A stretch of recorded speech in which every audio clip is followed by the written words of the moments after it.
Hello, everybody. Welcome to Monster of the Week, the Prince of Charming, Foolhardy Press's best show, I'd say. I was chewing on an ice cube, and I thought it was going to go faster than that, and it didn't. So instead, I had to open like that. The audience doesn't know that what happened immediately before I said, I'm about to count down. And then I watched Spencer yoink an ice cube, and I was like, what's he doing? I was like, what's the plan I was going for a further? drink, and then the ice cube hit, and I went, ooh, crunchy ice cube. Not the right maneuver for kicking off a show. So, welcome to the Prince of Charming. The party makes things worse. We are on episode 5, which is secretly episode 6 because we did have a 0.5 episode in the intro, which marks essentially the halfway point for this season. We're moving. As far as I'm concerned, this could be wrapped up in 2 episodes. There's really no way for me to know that. Because we're making the story up together. I need everybody to slow down. The next on-stream campaign is simply not ready. It's simply nowhere near prepared. Go. If you feel like you're about to get to the edge of the mystery, I need you to turn around and leave. I need you to start investigating stupid stuff immediately. I add in like 6 more villains, and they're all part of it. Yeah, so we the are aliens returning have after... to come in. So The aliens take do a have to few come in. The episodes. B plot hasn't happened yet, so that's very true. So we're coming back after a week off. So for those of you joining us today, I appreciate it. Welcome. If you haven't listened to the first several episodes, we have a playlist of them that you can find on the main channel on YouTube. So please watch those. You can watch this episode. You might be a little bit confused, but again, we're only 6 episodes in, so you can get caught up pretty quick. We are going to have a recap done by one of our players here. But before we do the recap, I would like to hear character facts. I hear that we have a player pitch. So today, I had to mow my lawn, and I needed to add oil to my lawnmower, and I needed to sharpen my mower blade. So I went to Lowe's to buy oil and a balancer, because for some reason I don't have one. And I came back, and I sharpened the lawnmower blade, which took like an hour and a half, took forever, it sucked.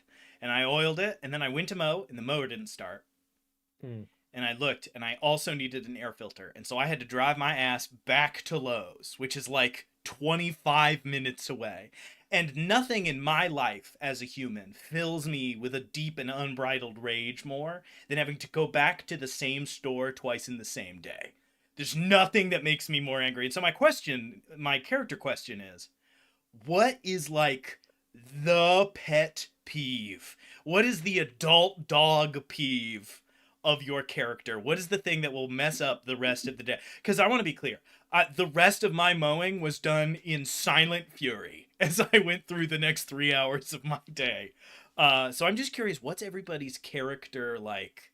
The thing that'll really grind their gears.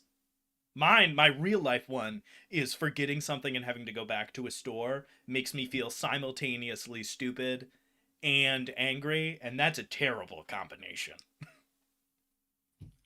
All right. I think for Charles Kevinson, it's definitely like loud, sudden noises, like very much like the people going by with like one of those loud mufflers that just roars up. It just like sends chills and like that kind of fight or flight panic. Since he is like I think, and even before he became like the monstrous with like the pure drive towards fear, it was something that like it would always like shift his focus and kind of rattle him. So like people like cheering and stuff, like when the crowd like grows their cheers and stuff, those things he's a little bit more attuned to. But when it's just like a single person or just like an outburst of a sound, it always like will like kind of like set him on edge. So what I'm hearing is Charles has a deep and abiding hatred for the 4th of July. Oh yeah. Those fireworks come on and Charles is like, he's done. Damn it! Yeah. Charles is like a nervous neighbor's dog. Just so mad. Huge. Yeah, he always will like, and when they do like the little like, I guess like the 4th of July parade or something with the cars and stuff, he'll make sure to avoid the entirety of like the downtown or just try to like plan his routes through the city through the more quiet neighborhoods and calmer streets. Very nice. Who's next? I can go next. Take it away. So I was trying to think. I was sitting here thinking of what would be a good like 1990s comparison for this, the first thing that came to my head was like, I think Jessica is that type of person that is like, don't call me. Just text me about it. Do not call me. Like, if it can be a text, just text it.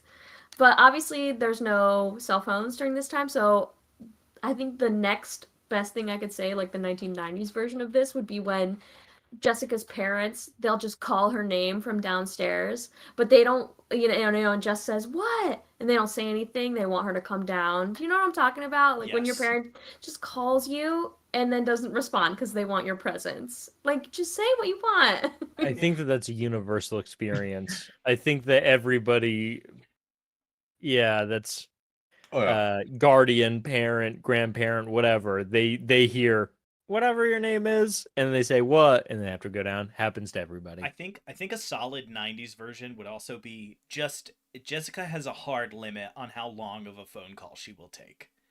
If you want to Yeah. talk to me, come to my house. Like, meet me somewhere in town. I'm not We live sitting in a on the small town. I'm not sitting on the receiver for 3 hours. Our whole town is 15 minutes across. We'll meet somewhere. All right, who's next? I'll I go, can. guess. Oh, go ahead. Clowns.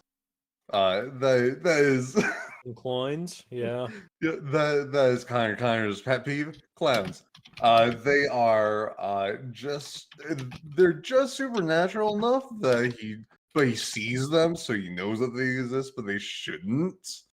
Yeah. With their big red noses and big feet, he knows that they're there, but they shouldn't be. They're unnatural. Moms are close second. Moms? Mimes. Oh. I was With their like, yeah. force field abilities. Moms, right? Yeah, okay, cool. Mimes and clowns. At least mimes are fun. I think that Aw. you can have some interest there. All right, I'm not writing it down. Don't mind me if you hear me typing. The innate Please fear no. and upset that Oh no, connotates they don't with make him. They clown. don't make fear. He just anger.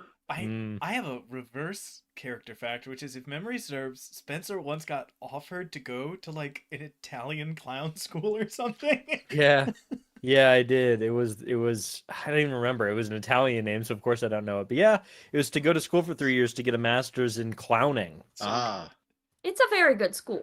Like It it is- is, it's it's like really the clown good. school, you guys. Like it's like Whoa. the school. If I wanted to be a clown, that place rips for it. I just don't want to be a clown. So yeah, that's my keeper fact. But I do have a fact in universe after everybody has their facts spit out. Ethan, you had yours. Thomas Puck has a giant shoebox of CDs in his truck because 1 millisecond of radio static sends Thomas directly over the edge and into anger. He will like pull over, get out of his car, and fuss with the antenna of his truck. Like the rage is instant, and so he pretty much at this point has learned that it's just not worth it, and so he rolls CDs huge. Oh. That is his main maneuver 90% of the time. that reminds me- And oh, go ahead. oh, there's like this one place that I walk dogs, and they've got one of those ultrasonic like things to repel deer and stuff. Those things are so loud and intense. Like even from Oh. across the block or like across the street area, you can still hear it, and it's like just blaring. It's awful. There was one outside of me and Nicole's apartment last year, but it was to Mm. keep away like rodents from a small garden, Ah. and it was right next to our house. So every time somebody walked by, I go, is miserable. So we have one more player joining us today. So go ahead and introduce yourself. Hi, I'm Nick by day, but tonight I am Jim Duggins, the groundskeeper of campus. So I Yes. could go a little bit more detail. So for all of you listening out there, think of Jim as a cross between Clint Eastwood, like Gran Torino, and Charlie Day of Always Sunny. In terms of, so one of the things that really grinds his gears, he's a groundskeeper on campus now. He also used to be a gravekeeper in Arlington. But for certain reasons, drove him away into this town. The ghosts. Potentially of his past. But one thing that really grinds his gears, again, think of Clint Eastwood, especially in terms of get off my lawn.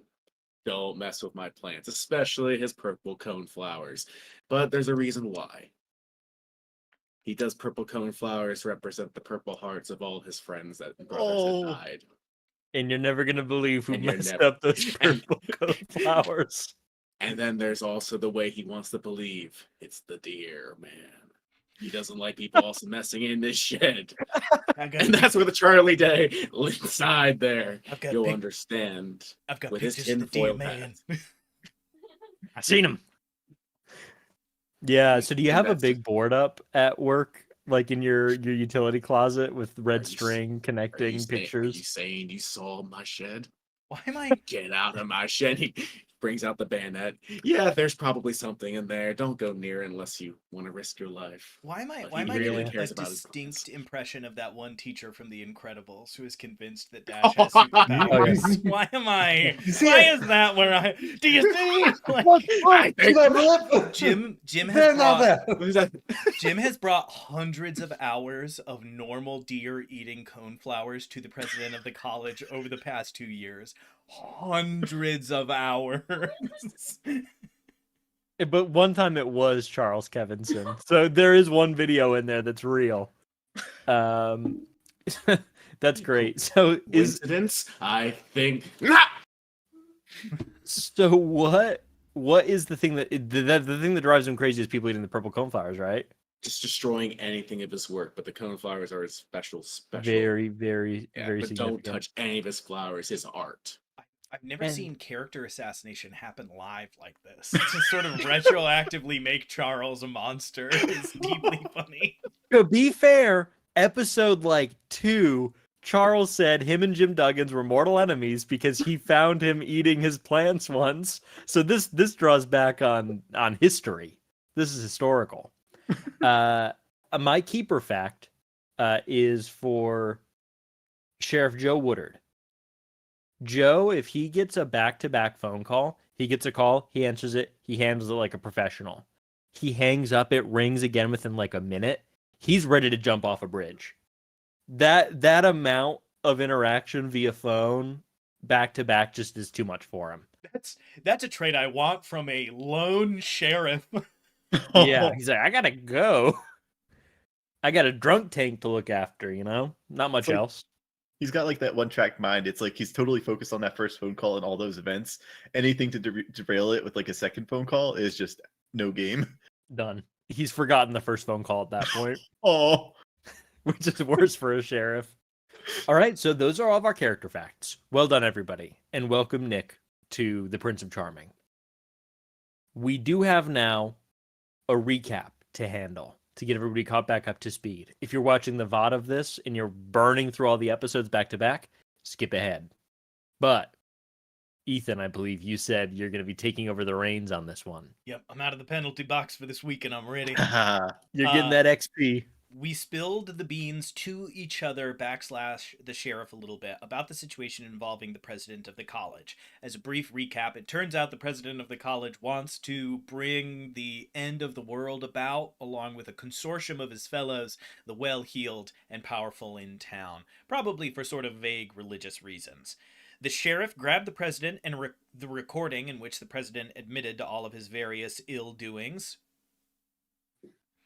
We had the thought that the woman in the woods, the cheerleader who had run off, Emily if memory serves, should probably be attended to, and so the neighborhood watch was sent in her direction. We got the radio frequency for the sheriff's office. We inspected the large Bible that the president had in his desk, large ancient family Bible, if you know what that means.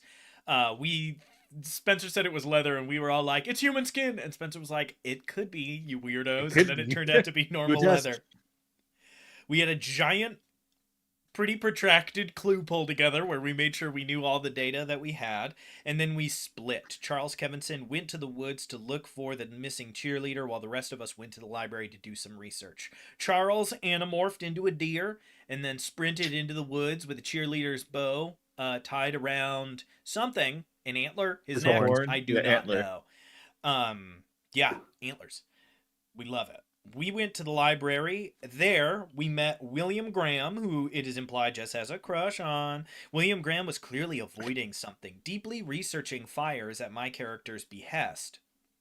He had discovered a couple, and when he handed his notes over to me, Thomas Puck did some research and started looking into the 1881 fire, which is significant because this is the 1991 series of problems. Turned out in 1881, a church was burned with multiple people inside, and the Witch of the Woods was seen. The implication on our side being the church that was burned was the last people who tried to end the world. So this is more of a fell cult than any innocent passers-by. At that same time, Jessica painstakingly, word by word, translates a passage out of this Bible that seems relevant to our situation, which translates to, "It is the beast, the doom, the light bringer. Behold it and weep, for what comes next, ... will be the end."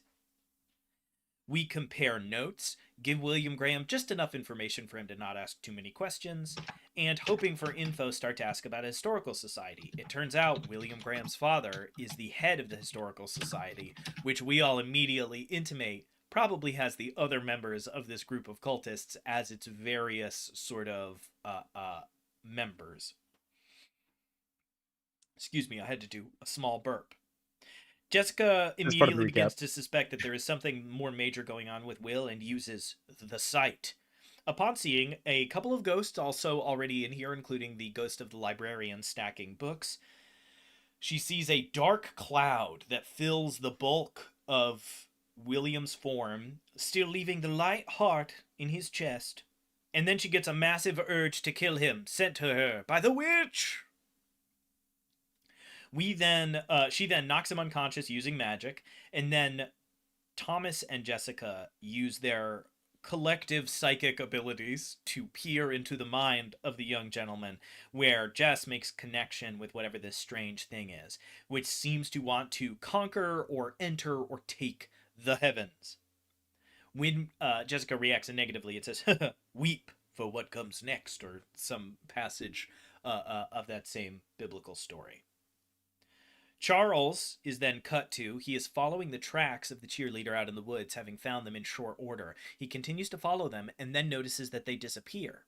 He has a brief moment where he remembers the cabin and begins to realize that if people have seen it and it is here, it might not be literally here, it might not be now, but it must exist. And then he sees it and the remaining footprints of the cheerleader on the ground before him. And that is where we ended last episode. Woo! We open in Charming. We see Thomas Puck, Connor Connors, and Jessica Fitch in the library. The sun has set. It is pretty purplish blue outside of the windows here. There are only a couple of lights on in this library. You've all been researching various tomes and scriptures as needed. And you had this interstition where William Graham was knocked unconscious through magics. You had some answers given about, but the creature that had been possessing him ended whatever the magic was upon him. And you are faced now with William Graham still unconscious in front of you, but no longer speaking to whatever it is inside of him. Well, I mean, it's not good. That's for sure. I'm gonna put it in the negative column. Thomas will take out his notebook and take notes on everything that was just said in the vague description. And say, I have a couple of friends and allies who I could try to reach out to, see if any of them know more than I do about this sort of goings on, but we're well outside of my field of expertise. I know a lot, but this is sort of a bird of different feathers than I am accustomed to. Do you think he knows anything about it? Like, should I wake him up? I don't. I think he knows. Because why would he be here? He's like avoiding. Like he's here. He's been here since you talked to him last. That's like, How many hours is that? I think it's one of two things. Either one, he does know, which I don't think seems particularly likely. William, I don't know. I get the sense that he'd have the half a mind to run out of town, head out, if he knew his father had some nefarious and evil plot. He'd do what anybody would do. It's 1991. He'd hop on a rail car. I don't know. He'd get out of town. So my guess is he knows he doesn't feel great, but he's also in his mid-teens, mid-late teens, at a college that's in his hometown, and he probably thinks that he just has normal problems. He probably doesn't know that there is something more than, a vague Right. sense of malaise or malcontention and something far darker instead. He might have seen his dad be up to something, or like he might know something about the historical society. I don't know if we should. I don't know if it's better to tell him. It might be better. Well, I think the young man's involved either way. Connor, you've tried to say something about 3 times now. You spit it out. All I know is if someone's trying to bring that into the world, I need to cuff them and go to put handcuffs on them. I don't, Connor, I don't think the young man being used as the intermediary for a dark ritual is the source of our ills. Something that wasn't in the recap that I will take the time to talk about now very quickly is that if memory serves, Jess saw a picture, like a type cut, I think, in the Bible, or perhaps saw a brief vision of a gentleman covered in ritual cuts that seemed to be possessed of dark and terrible power to some capacity or degree. So I think that he is a vessel, and perhaps an unwilling one at that. I think those handcuffs are better served for his father than for the young man himself. Seeing as how in that vision / image, because I cannot remember, he was covered in cuts, I think priority number one is to keep this young man just as safe as fine china in a cabinet. We need to make sure. I don't want him to get a cold. I don't want him to get the sniffles. Nothing. So number one, if we had like one of those big inflatable hamster balls to put him in, that would be my choice. I have to be honest. I would like to help as much as possible. This young man probably does know a fair amount. I just wonder if the best way to help him is not to stick him on a Greyhound bus and send him to New York City and say, come back in Yeah. 3 months. Like, That's what I mean. I think it might be best to tell him so that he doesn't like we can protect him. I think. I mean, I think the boy deserves to know that something's going on.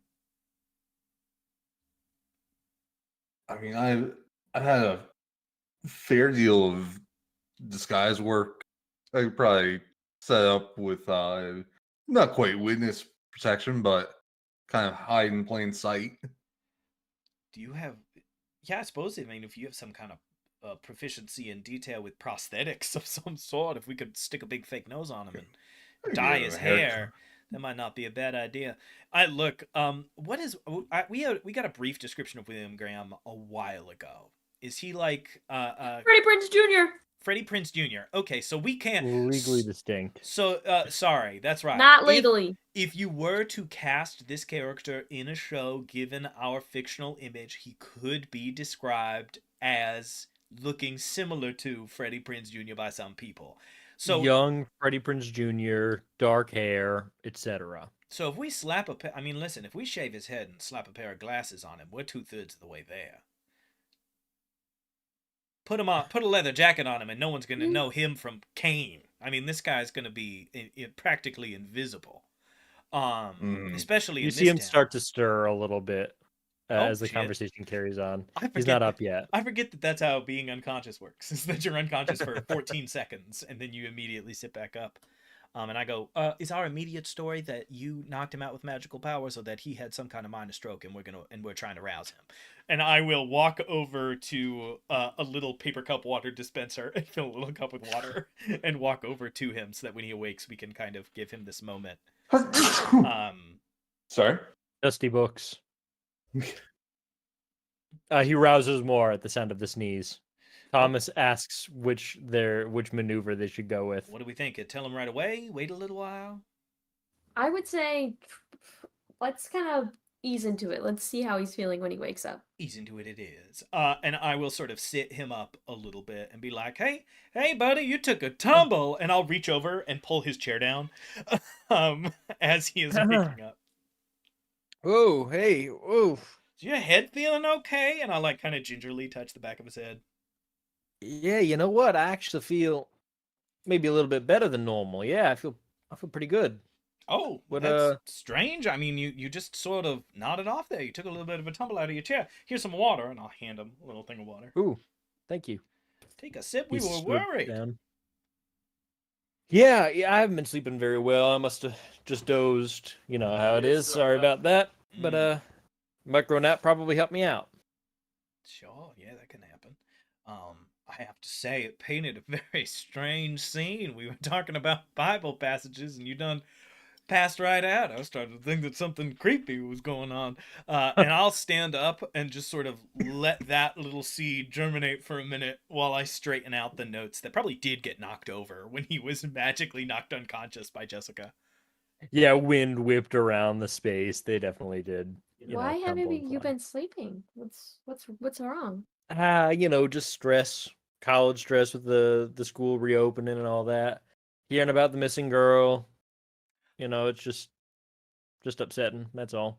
Yeah, you had just mentioned that your father was in charge of the historical society. I hear Mhm. that is normally historical societies are little old ladies and maybe a couple of retirees talking about town and saving maps up at the community center or whatnot. I've heard that here it's a little bit more of the high rollers of town, a little bit more spacious than that. Is there any truth to that? I am a newcomer, and I'll look at Connor. Yeah. They sort of fancy themselves as,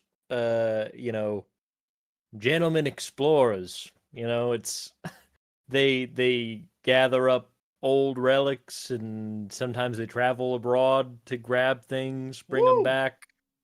That's that's where the money comes in. Have you I'm ever been glad to a it's meeting before? so glad it's 1991. I've sat in on a couple of the meetings, but I'm not a member, so it's pretty What do they limited. do in the meeting? A bunch of boring stuff.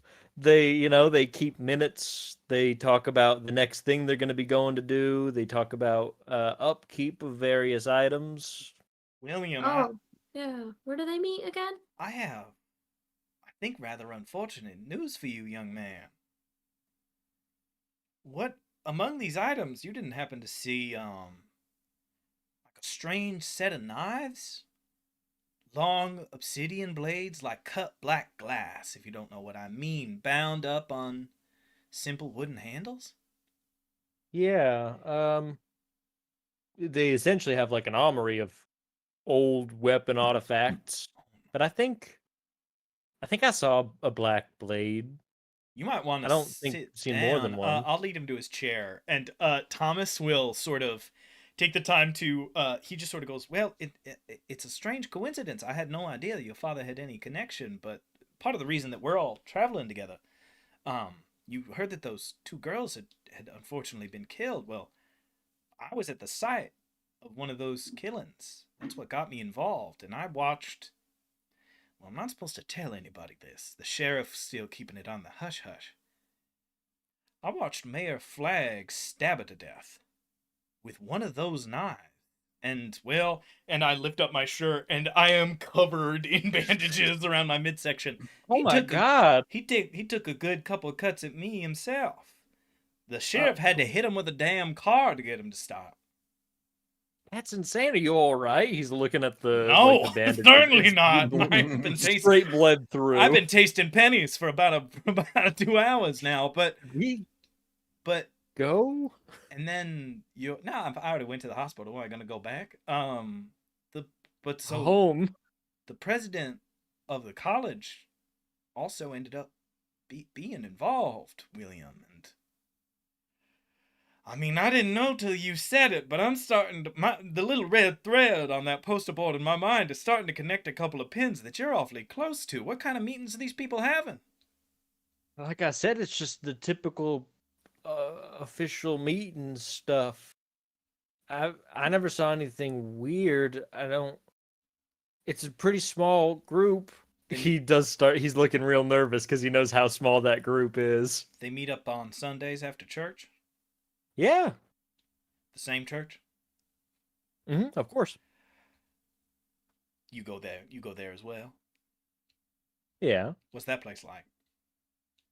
Listen, William, I'm not trying to make you feel uncomfortable, but we are, I guess, 2/3 of the way deputized. I'm not sure that the sheriff could spell deputized, but he seems to know what it means enough to ask us to look into a couple of odds and ends, and Connor here is something of a specialist in the field. I just, if you could tell us a little, it might tell us a lot. I mean, and I gestured to the Bible on the table. We've been finding some strange things. Yeah. It's. I mean, I've never been a big fan of the church. It's. I don't know, elitist. It's for the, it's more of a country club church sort of deal. People that are from the town, that have always been in the town thing. Little fire and brimstoney. I'm gonna peek over at Connor and Jessica. What are your guys? How are you guys doing with this? Do either of you having any thoughts? I'm just trying to give them to tell us as much as I can. But what are you two sort of banging around in the old pinball machine? I mean, Connor's just read up on cults, so very very much of the mind of the church. He wants to look into how big this church is, what church it actually is, and really just how many followers there are in there, and where it is. But he's pretty sure that this church is a cult, or maybe the after hours church piece at least. Yeah, I mean, with where we are in history, I mean, I can't help but imagine that I was about to say Waco, but Waco's 93. I think your mind is probably wandering to like the Manson killings. Like these kinds of like charisma killers are pretty huge in the 80s on the East Coast at least. Sorry, on the West Coast at least. So I imagine being FBI, you've been to a bunch of seminars about how to detect these weird charismatic leaders and stuff. What about Jessica? I just want to make sure we're getting the whole room's thoughts as we're moving forward here. I think at this point, Jessica is about to just kind of tell him everything a little bit. I know. I'm worried because I feel like he doesn't know anything more. And the only thing we can do next is go and investigate for ourselves. But I also am scared for him. So I want to tell him that he's gonna like, hey brother, you're gonna be a vessel. So like maybe stick with us or something. All right. William, could I just have one moment? And I'm gonna turn and huddle up with Connor and Jessica. Something that can only happen in an RPG. I'll be here. And I'm gonna go, hey guys, do we want to tell him? Because we can tell him and then prove it. And then I look at Connor and I go, you'll get there, buddy. What are we thinking? How do we want to take a stab at this? Because we can. The two of us can prove to some extent that there is some strangeness involved. I say we tell him and we ask him like, listen, I know this sounds crazy, but like, do you believe us? Does that sound right? Like, I mean, I'll show you how I think it's right, but like either way. Maybe just to be safe, you should like decide maybe it's real. Your mic cut. Your mic cut. Sorry.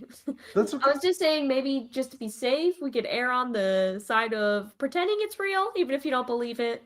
You know? Right. I'll turn and I go, Will! Yeah. This conversation's about to take a turn for the bizarre. I normally You have didn't already? No, not even close, Will. Not even in the neighborhood. Again, I find myself regularly put into a situation where I have to sort of do this too quickly to people. So, I have reason to believe that your father and these other people involved, whatever it is they're trying to do, I have reason to believe it is going to work. That whatever foul ritual they're going to try to enact involving this large familial Bible full of secrets is actually going to happen. I have seen more than my fair share of strange things. I must admit, William, when you first met me and I told you I was a simple reporter, I embellished upon the truth. I investigate paranormal findings and happenings all across this great nation of ours, and I have found a lot just about everywhere I've gone. And the more time I spend around Jessica and Connor, who are both very interesting people you should get to know better, the more I find myself delved further and deeper into this sort of ethereal strangeness. Now, I do have the means by which to prove it to you, but I figured I'd try an opening salvo and see if you've already decided that there is a good chance that I am correct. How you feeling in this moment, William? I'm gonna need you to roll plus charm here, so he doesn't just lose his mind and try and take off. You know, I thought I was really. I felt good about my. If somebody said that to me, I'd be convinced. That's all I'm gonna say. I'm gonna just say that. I'm gonna leave it there. Do any of us have good charm? Was it a mistake for me to do this? My charm. Let's go around the circle. I got a +1 charm. I also have +1. I have +1 I got charm. -1. Oh, okay. Better So than a -2. -2. damn, we are not a charming group. I have +1 charm, -1 cool, +2 sharp, 0 tough, and +2 weird. The fact that we are not too charming is good. Can I say that? Great job, everybody. We didn't coordinate on this. That's raw talent. Let me give it a roll. The Prince of Charming has taken it all. I know exactly how this is going to play out, and it is hilarious. I got an 8 + 1 9 mixed success, which means I have to prove it to this young gentleman. I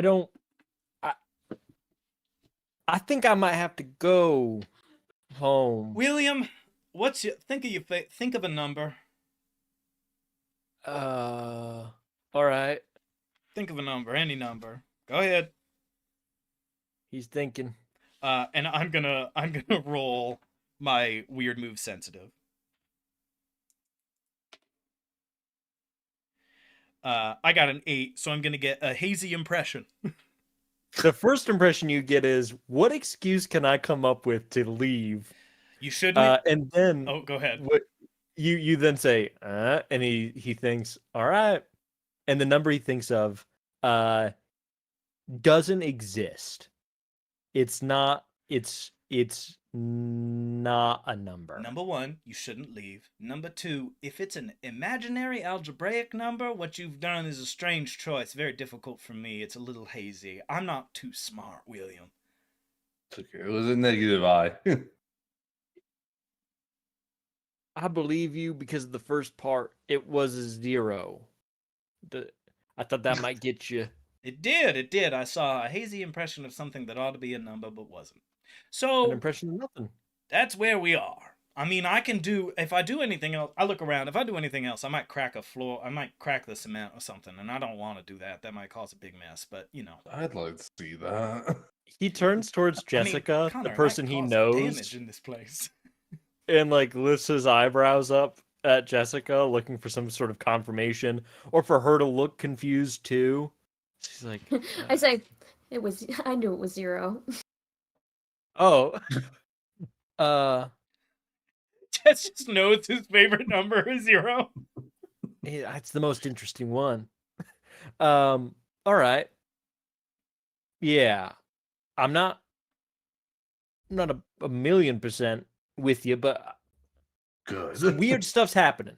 Yep, I'll give you that. you're 2/3 of the way there. There's some dead people. I also give you that. You know a thing about black blades that my dad might be involved in that does exist, so I'm there. What can I do to help out? Well, That's where I come in. Great. Well, we think that there's some nefarious events that may take place with you, so we're gonna hide you in plain sight. How do you feel about a little makeover? I think variety is the spice of life. you ever thought about frosted tips? It's popular right now. Hey, Is it? I'll do a frosted tip if that's what it takes to help. Why do I need to be disguised? So, we have a strong belief that you are integral keystone points within an event that'll happen fairly soon. that involves all these black knives and killings. And if you are uh, if you become a part of this, everything kind of goes bad fast. William, do any other young men or women accompany these meetings? Anybody else bring their kids? No. Yeah. Any of the rest of them even have kids? No, I think they're more focused on business. Yeah, kind of strange, isn't it? You know, the mayor of Uh. mayor of a nice southern town doesn't want a little nuclear family going to the same church to help him win the election. The president of the college doesn't have his own set of skin in the game, a young person going for free, and they invite just one. You'd think they'd want one for each of them, right? They're going to get older. Time's going to pass. That's one of the reasons that we think that maybe you are, against your will, tied up in whatever it is they've got going on. Because, William, just going off your own story, it seems like somebody cares about what your role in all of this is. I'll put on the disguise. Huge. I will tell my parents that I'm gonna go hang with a friend Huge. for a couple of days. Of course. With the college not being open. Also, a great litmus test. If you say that and they immediately and unequivocally lose their shit, that will be a sign that we are headed in the right direction. Vis-a-vis clues. Yeah. All right. Are you part of like some debate team? Yeah. Perfect. Why? Why? We can set it up saying that you're going you're competing a mock competition against a rival school over on their side. We'll trip that way. All right. Yeah. Sure. What if we don't tell them? We just don't tell them anything. They're gonna start to get worried. You gonna do? Call the sheriff? Probably. Yeah. So, I mean, listen, give it a shot. I think they're going to react negatively, and I'm going to have to be perfectly bold with you. I do think it is rather important that you lie about where you're going. right. And I think that's about the only other substantial factor in the whole situation. Cool. Yeah. I'll call them. I'll tell them I'm staying with a friend, Huge. and we're good. Thank you for taking this so graciously. I know this has been a strange day for you, but give us the benefit of the doubt, and I think that everybody will end this on teas and roses and fantastic nonsense rather than a bunch of terrible things. Now, this is where I have to breach an unfortunate topic, and I would like for us all to keep in the front of our minds that the president of the college tried to kidnap a young girl and that the mayor of town tried to stab me to death with a big knife before I bring it up. And I reach over and I take the newspaper from 1881 and I put it down and I say, so, it's 1991 right now, and if a strange cult doing nefarious doings is going to do something, doesn't that seem like the kind of year they would do it in? Nice mirroring. And then I point at the newspaper for 1881. William, you did some fantastic research earlier, and I cannot help but notice a church awfully similar to the one you are describing, and I open the leaf fold, was burned down. Mm-hmm. And nothing creepy, supernatural, or otherwise strange is published in the paper. Which tells me that that is one of the potential solutions to our little conundrum. I'm not saying we're going to burn down the church in town. One of them, I assume there's 12. I'm just saying the last time something strange happened, it seems to have involved an awfully similar building. So I think the next thing we might want to do is mosey on over there. And William, I think it's somewhat up to you and somewhat up to what Connor thinks is best, given that he's the professional in the room. Wink. But I don't know if you should come along or get dropped off at some kind of milkshake stand so that you are as geographically far as possible from the location we are going. I suppose we'll have to make that decision on the way. Sure. Yeah. What do you think? I mean, I'm fine either way. Connor? I rather you be semi-close for protection. You could All certainly, you could stay in the van. That would be permissible. Yeah, there's a bed in there. Getaway Also, driver, got it. Jessica, and I hand her the newspaper, and I don't say anything. I just point to the part where it says that the witch was there. And then I turn back to the conversation and go, so it seems like you're coming 2/3 of the way with us either way, so I guess might be about time to sojourn. And, scoot and boot. The sun's down. It's a good time to get done business if it's business got to get done. Also, we should update the sheriff on some potential issues and otherwise strangeness. Your dad never had. Does your dad have a radio in the house? The kind that you turn to a specific frequency and talk into a receiver on?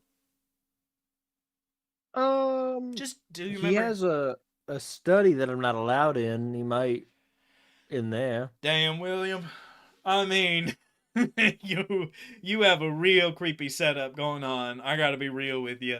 Remarkable that you are such a normal, well-adjusted young man such as you are. Good job on that. All right, and I'll turn to Connor and Jessica, and I'll go, we can radio the sheriff. If we know the frequency, someone else might. So that's the only risk. Anything we call into him, there's a chance someone else is going to hear it. So we're going to have to be careful. I think if we need him in a pinch, we got no other option. But in general, I would rather communicate to him in a much more closed-off way. I'm really regretting not buying a cell phone. I thought it was kind of a scam. I didn't think they were going to go anywhere. But today would have gone by like a breeze if I'd had something. And that's how I feel about this. Yeah, it would have, but also, how many people do you know that own cell phones? I don't own one. Well, you can Like call three a people. landline from a cell phone, Connor. What can? landline Back was I then? near? What? What landline was I near? I mean, well, no, but the sheriff's office, I assume, has a landline on Oh. it somewhere. Some secretary's number that I could dial up. He probably doesn't have a secretary. We simply must go. And Thomas will stand up and start to head for the door. As Thomas starts to head for the door, we zoom out very slightly through a window by the library, candlelight illuminating it. And by the doors, these double wide swing out doors, we see crouched down, peering through the window, Jim Duggins, the groundskeeper. Jim Duggins, you've heard basically everything Thomas Puck, Connor Connors, Jessica Fitch, and William Graham have been saying this entire time. You've seen magic be cast upon a man. You've seen a dark spirit come forth and speak. You saw all of this happening. What's Jim's feel right now? It's true. Everything I knew, everything I've been recording for years. It's just. And honestly, at that point, Jim doesn't realize that he's muttering loudly to himself, and now they're actually hearing him, and you just start hearing heavy breathing. Yeah, Thomas, you Start get hearing close to the door. I hear the distinct sounds of audio poison, and I'll take my big flashlight out of my belt. And I'll look over to Connor Connors and go, you hear that? Sort of muttering between my teeth. He hears that. An animal, the most dangerous animal. Man! And I'll run for the door, thinking that we're going to Yeah, you bust through the sprint. door and see some jabroni. The door swings It's open. open. Yep. Jim? Okay. So Jim's waiting for the first person to step out. He's calming Thomas. himself down. He's ready for. Thomas Puck is the first one through the door. You kick open the double doors and spin. Jim Duggins. So, boom, grabs it. First person he grabs is Thomas Puck. Puts him up against the walls and just starts interrogating. He's like, "Who are you? What are you doing here? Are you the one who ate my purple home flowers, you maggoty bird?" Thomas has +0 tough, and so is immediately thrown back against the wall, pinned up against it, and is like, what the? Somebody ate your purple cornflowers?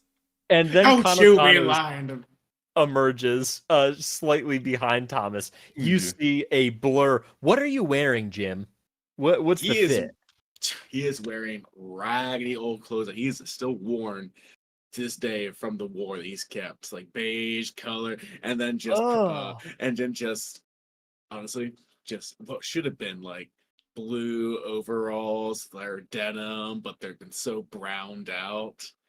They kind of look like they're Just Connor, you see the ghost of a veteran in front of you tackling Thomas Puck into the wall.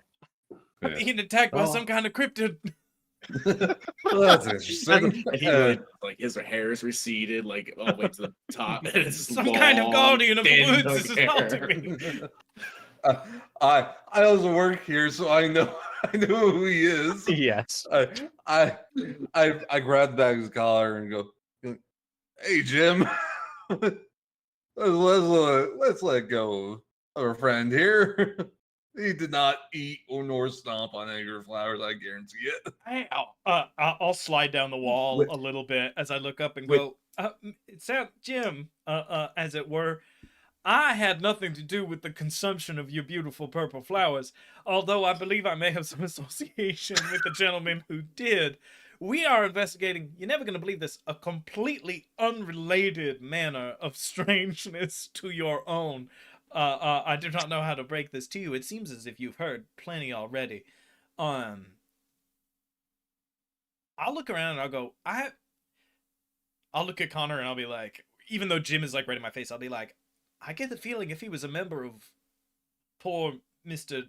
William's strangeness, that I would have died just now. And probably caught a knife to the neck and not a push up against a wall. So I trust the man somewhat implicitly.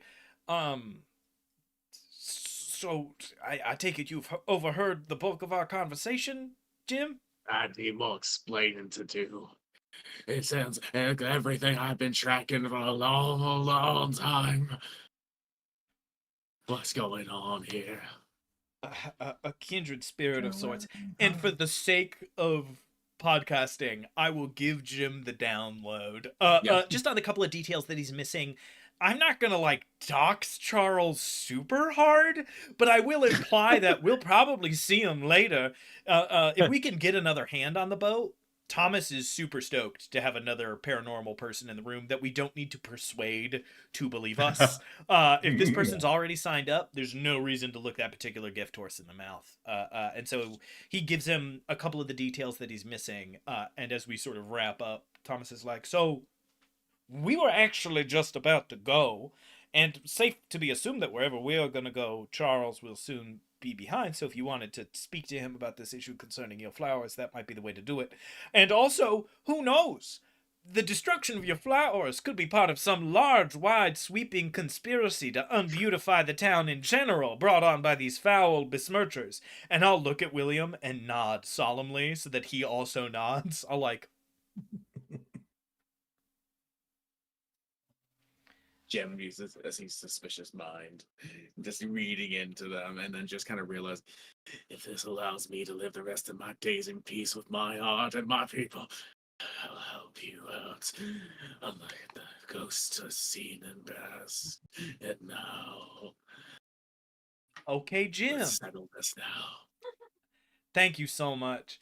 I'll look He to takes my... away the brass knuckle from his right arm that he was going to use. Awesome, Have fantastic. you always it worn away. that? Jim, the fact that you have that on a college campus is just remarkable. I'll turn Breaks out around. the rock through the soil. Have you seen the pie capitals around this campus? Always destroying everything here. Okay. I know you Yeah, stole be that too from careful. Campo. I know you did. I'll turn to Connor and And Jessica and go, just we might imagine wanna... like the video of like that epic gopher. I refuse to imagine. Dun. Jessica has been Just to a stares her number right of down. school assemblies that are just Jim playing videos of people destroying flowers and talking about how it's a crime. Thomas will turn to Connor and Jessica and be like, we should maybe swing by a pharmacist and pick him up some kind of antipsychotic. But other than that, I think we're actually ready to get on the road. And Thomas would love to proceed and move on. I hope Charles catches up. Did we make plans with him to meet back here? I don't remember. We could walk in. I think that he said he wasn't going to be gone more than a couple of hours.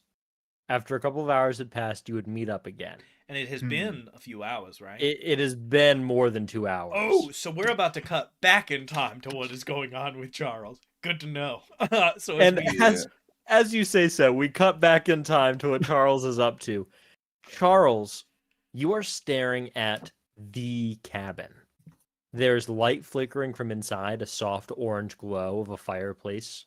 It's not through windows, not glass windows at least, but through a shuttered window instead. That one of them is swinging and creaking open and closed, rattling against the wall.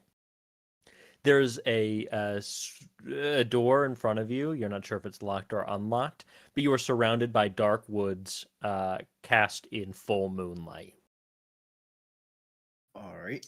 I guess the first thing I'll probably have to do is the pure drive. Like, since the witch is like connected to my curse, like facing her seems like a kind of like an unwarranted kind of sort of like finalization or something to it. So he's probably gonna have to fight the urge to flee.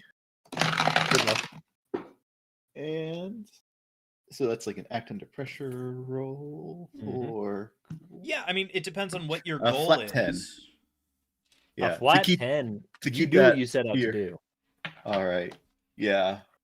Great. So like he's like imagining this curse, like this like control and like dark magic, like that's transformed him and what else it can do. But he's like he knows that like one of the cheerleaders is here that needs to be found and rescued. So he like tries to cool his nerves and like proceed onwards. Just it's like hoof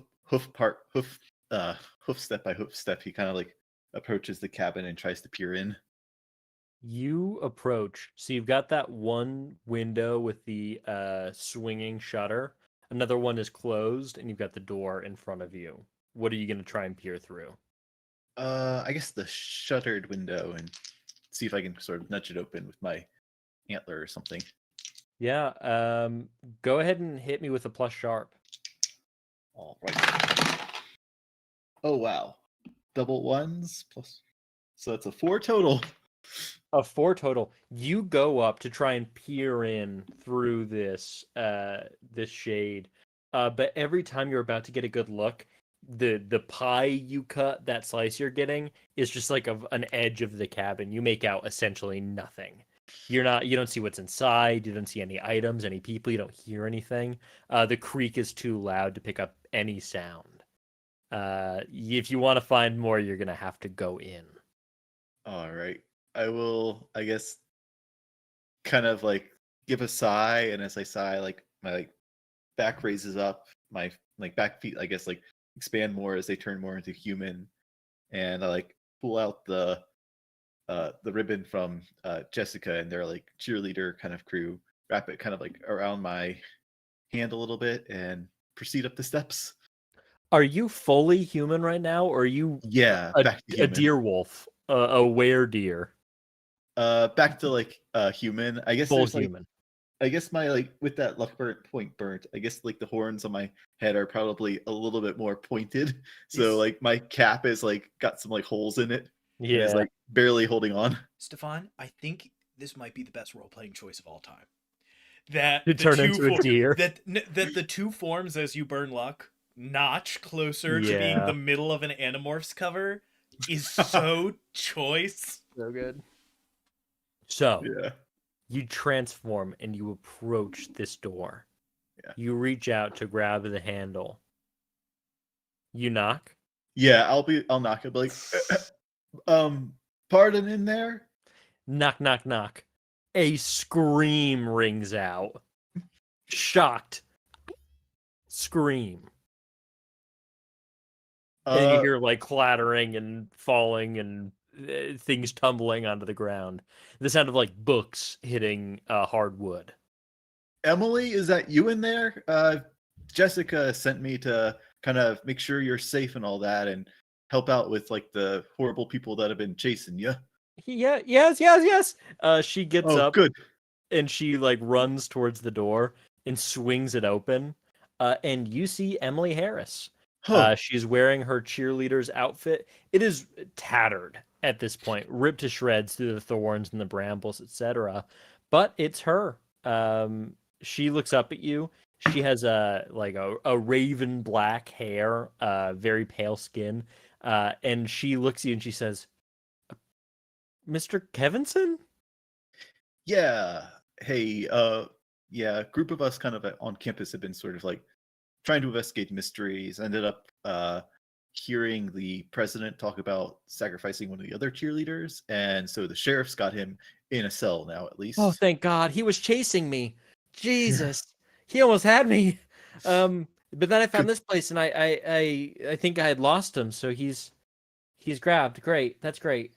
Yeah. Have you been here for long then? I was following your tracks and they kind of vanished for a bit, and then suddenly I just saw this hut, and it seems Yeah, like it's kind of connected to some of the broader kind of mystical tales of the town and all that.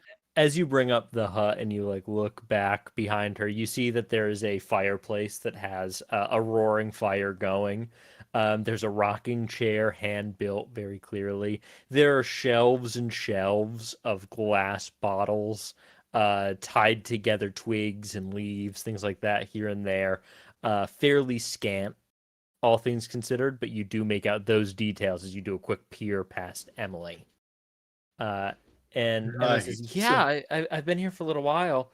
I figured maybe somebody would come and find me. I ran so far into the woods. I didn't know if I'd be able to get back." Yeah, well, there's a pretty decent path, I guess, that I was able to find. I guess we can get out of here, find a safer spot. Campus should be safe for you now, I think, and we've got a crew that can help keep you, kind of watch your back and all that. Oh, thank you. Yes. Yeah. This is Jessica's ribbon too from the cheerleading squad. Hopefully, you can return it to her once we get back to. And you see that her hair has fallen out, and she takes that and she does tie her own hair out. She said, I'll get it back to her. Can we go?" Yeah, let's just walk this way and see if we can get back into the woods. Oh, absolutely. And she like grabs your arm as you walk her out. And I will turn back as we're like descending the steps, sort of nod towards the hut and be like, "Thank you?" question mark kind of thing, and then kind of try to scurry away quickly. Yeah, you scurry away, and you get to the edge of the woods through this clearing where this cabin is built. You step through, and after about 20 feet of walking, you feel a weight that you didn't even register pull off of you. You turn back, and you see that the cabin is not there. All right, I guess it's booked it. And I don't think I have a light on me or anything. So we'll just hopefully just kind of take it slow and steady through the woods as guess the sun's going down and all that. Yeah, But roll following the me, same trail. plus cool. You're gonna act under pressure here. You are trying to navigate the woods. All I'm right. gonna give you a +1 on this because you did this path yourself. All right. Roll double ones again, so Ooh. Pretty 5 rough. for that. I with that, you're walking through the woods. The leaves are cracking underfoot, twigs snapping. You hear an owl hooting nearby. In any other circumstance, this would actually be a fairly pleasant night. After the heat of the day, it cooled down substantially, more than maybe it has in weeks. It feels nice out. But you can't help but feel unsettled. Whether it's that prey drive that's always haunting you or something else, you're not sure. Mhm. But you swear something is watching you. Close. And you don't know where the hell you are. You turn. It doesn't look familiar. You've lost your own tracks. You've lost her tracks. You are just in the woods outside of town, and somebody's near. Okay, Emily, I think they might be out here. Stay close and I guess just be ready to dodge or something out of the way. But let's just kind of keep our heads low and keep on going for now. I thought you said that he got grabbed.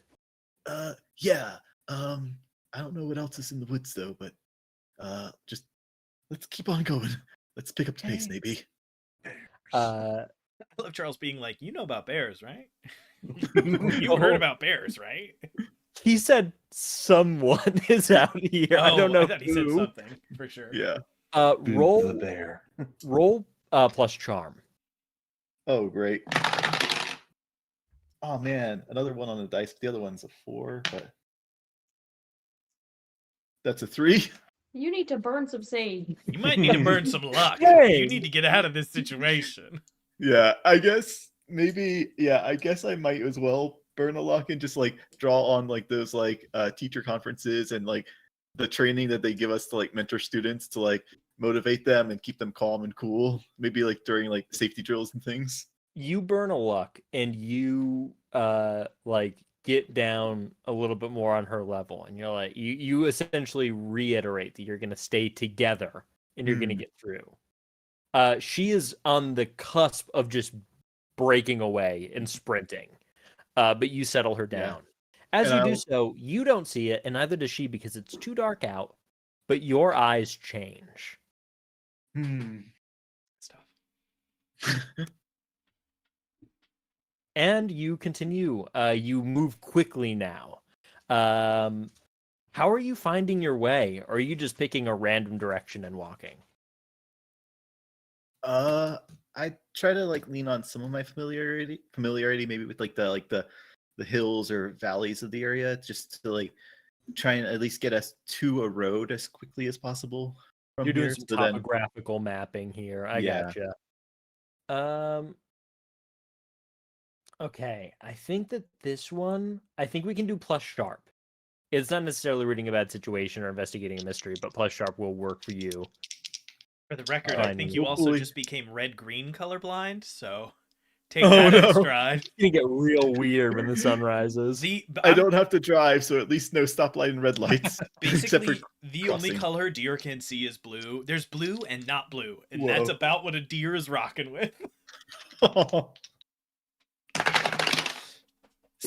Okay, I think the hut must have like super cursed me because I rolled double ones again. That's like the Like, third time. I think your Ooh. dice are cursed. I'll tell you what, though, you're probably banging up a level up and like one more fail, so that's good. Yes, that's true. Um, Yeah, that lack of that, my eyes are probably feeling very dry and like needing water or something too. Stefan, grab a different pair of dice, or I'm driving to Virginia.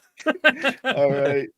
I mean, one of them's a metal dice too, so it should be like the most well balanced. What? Oh, I thought you meant to say it should roll better. I was going to be like, oh, Stefan. I fully agree with that sentiment. I only use metal dice. Usually they're good. Yeah, so that was a 3 total for the sharp.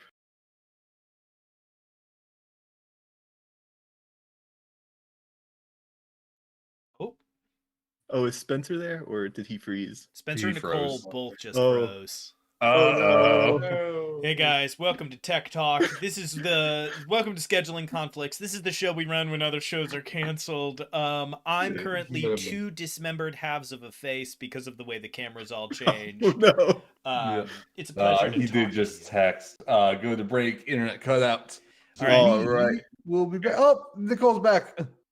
Ah, that's Okay. good. She's muted Still though. some issues. We're back. So we'll Ah. take that go to 5, break. right? Yep. Yeah, We'll okay. take a quick 5. So let me lean over here so that people can see my face. Hi, everybody.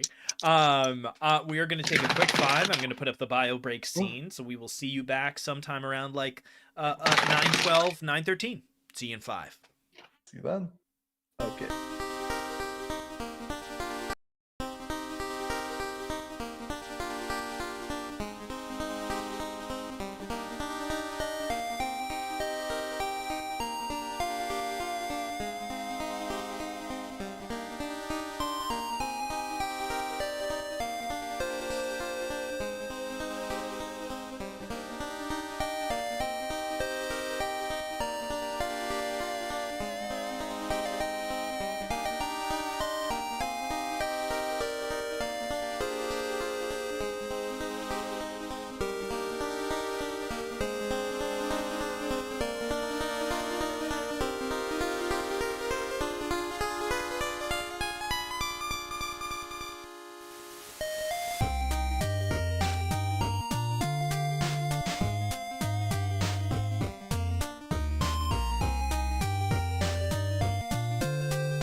Hello, everybody, and welcome back to Foolhardy Press's production of The Prince of Charming, The Party Makes Things Worse, Like it's aka scripted. Monster of the Week. It is we read all this out. It's all verbatim. So we have just exited the scene with Jim Duggins being introduced to Connor Connors, Thomas Puck, Jessica Fitch, and William Graham. Cut over to Charles Kevinson saving Emily from probably certain death within the witch's cabin, walking out into the woods, getting lost, realizing he's being observed, persuading Emily not to bolt off on her own to stay with him, and then remaining lost. You have no idea where you are. This doesn't seem familiar to you at all. You have no visual on constellations to guide your way. The cover of the treetop canopy is too thick. And Emily certainly has no idea how to get home from here. You are lost as shit. You couldn't be more lost if you tried. The sequel to Lost in Space. Lost as shit. Lost as shit. You're actually not. You're not in Charming anymore, surprisingly. Yeah, you're actually in the next town over. No, you are lost, and you feel like you're being followed, or at least observed. Having the feeling of being somebody who I know is familiar with hiking, like Charles is, and being like, I heard an owl. I heard an owl. That means I'm nowhere near a road. That means, Yeah, you were lost. yikes. Who? Unless it's a barn owl, maybe, or the screech owl is like the downtown area here too. Yeah. The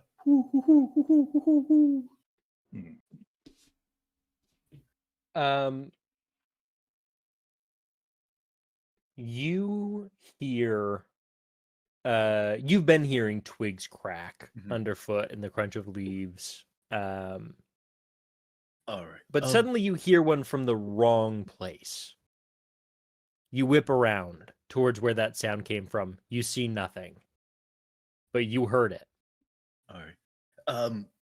Also to fill you in, Emily, unfortunately, Taylor Finney's the president is actually in cahoots with the mayor too. Mayor got fully flattened by the sheriff's car though, but he did end up getting to Taylor. So it's a good thing you're alive, and we can hopefully bring the rest of these guys to justice. Taylor's dead. What a moment. Yes, sorry. Damn, Charles is not a grief counselor. Hey, I know we're in the middle of the woods running from something scary, but I have horrible news. Yeah, she is dead. Unfortunately, she's a little so like just if you do happen to like kind of like see her in your grief or something, just remember to stay away from her, because like they're doing some like very kind of like ominous stuff with like their kind of power plays, and so we just want to keep you guys safe. So just kind of brace yourself for that. If I see my dead friend, don't go near her. Yeah. Okay. Jessica is very well alive though, and she's hearty and hale and safe at campus. Good. Is everybody Hopefully- else? And you do hear a twig snap behind you. It sounds like it's getting closer. She Alright. turns this time. She hears it. Mm-hmm. Emily, are you good at like horseback riding or anything? We might need to just book it. Yeah, I did dressage. Okay. Sorry for all the like. I guess hopefully you're kind of braced for the weirdness, but I might need you to kind of like jump on my back and let's get away from whatever this thing is. Okay, what does that have to do with horses? And do you transform into a deer? Yeah, I like kind of like bend down to like I'll be like just like as I'm chafing, I'm like just please get on and let's run. We got to get out of here. This is actually such a And then- kind gift to give, because Emily's like, oh, this is a dream. Oh, thank God. Yeah, Oh my goodness. And I shall call it Bottom's dream. She leaps onto your deer back, and you do take off to the woods. Yeah. Roll me a plus sharp real quick. Why? All right, and at least with the preternatural speed, I do have when you chase, flee, or run, take +1 ongoing. So hopefully Yeah. that'll help the rolls a little bit better. I was getting the most vivid of that thing where Mater goes, "You owe me $32,000 in legal fees." Oh, Survive no. of that. Who's Mater? Mater from Cars. From Cars. Oh, okay. Oh, Mater. Slightly better rolls, but that's plus sharp then, you said? Or cool? Plus sharp. This is sharp. not for Okay. running away, so you're not getting the +1. This is Oh, an okay. initial roll. The next thing you're gonna do is roll to run away. All right. That's a 7 at least.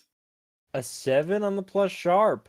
You turn, and your And- inclination towards who this Wait, or oh. what this was correct. And I do have it at +1 for my supernatural senses for investigative mystery. Okay, Does so you that get up to count? an 8, which is 8, still it's okay. going to be the same, but it's good to Oh, keep that in okay. mind. Yeah. You like look back mid transformation, slow motion, as as Emily jumps onto your back. You turn and you do see in cheerleader regalia No.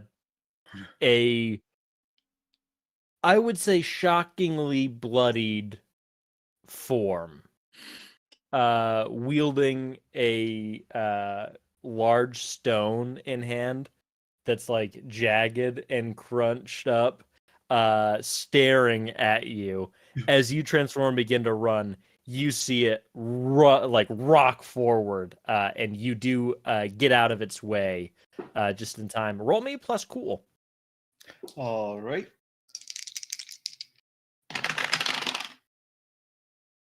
Another 8. Another 8.